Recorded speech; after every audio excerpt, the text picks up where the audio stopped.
Кыргызстанда эң көп айлык акы алган кесип ашпозчулук. Алардын айлыгы $1,500 $5,000 чейин. Андан кийинки орунда тиш дарыгери, нефролог кесиптери турат. Бул маалыматты Жогорку кеңештин мурдагы депутаты Ыргал Кыдыралиев айтты. Ал окуучулар менен өзүнүн тажрыйбасы менен бөлүшүп, акчаны эмес, идеологияны алдыга коюп, кесипти тандагыла деген сунушун берди.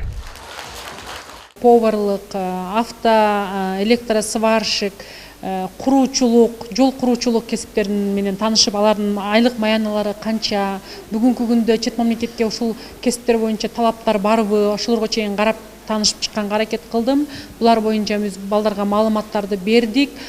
Бирок мен айтар элем, ким болбосун, кайсы кесиптин ээси болбосун, биздин жаштарыбыз ошол кесиптин кесипкөй, профессионалдуу,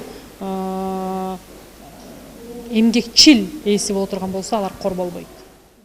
Окуучулар арасында чыгармачылыкка кызыккандар үчүн теле алып баруучу ырчы Алтынбек Кыдыралиев да ийгиликтеги чыйыр жолу менен бөлүшүп, жаштарды билимге умтулууга үндөдү. Ошон үчүн урматтуу жаштар, учурунда эже агайлардын айтып жатканын кор тутпагыла.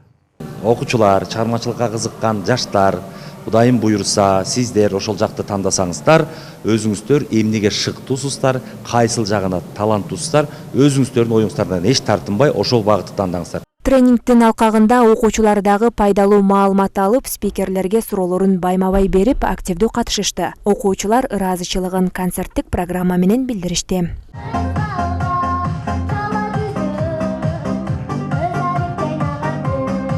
Кичи Кемин айылында жүздөгөн атактуу адамдар чыккан. Маселен, академик Болот Юнусалиев өңдүү академиктердей инсан болууга умтулушуп, билимге гана аракеттенишет. Бүгүнкү тренинг иш-чаралар мага абдан жакты. Бул келечекке бул көз карашыбызды абдан алмаштырды.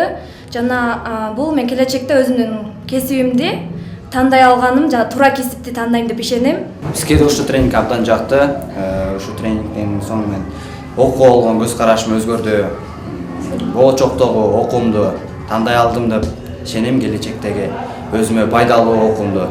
Бул жактан мен сабак алганым, бул келечекте кайсы окууга тапшырарымды жана туура кесипти тандоону үйрөндүм. Азыркы күндө кыргыз эл жазуучусу Сейит Жетимишев жана биздин ушул мектептин кийинки жаштардан атасан бүтүрүүчүлөрүбүздөн СТВ каналынын журналисти Мурат Жолкеев, Юнусаев атындагы Кичи Кемин орто мектебинин бүтүрүүчүсү. Азыркы күндө дагы ушундай белгилүү инсандар абдан көп. Мына ушул инсандардын жолун жолдоп, кийинки жаш муундар дагы кыргыз элинин учун улаган бир белгилүү адамдардан болушат го деген ниеттебиз. Ошондой таалим, тарбия берип келе жатабыз. Белгилей кетсек, Ааламга жол айылдан башталат долбоору жыл сайын өтүп, ийгиликтүү адамдардын тажрыйбалары менен бөлүшүп, туура кесип тандоонун жол жоболорун тааныштырылып турмакчы. Нурай Кайратова, Никита Пачес, СТВ.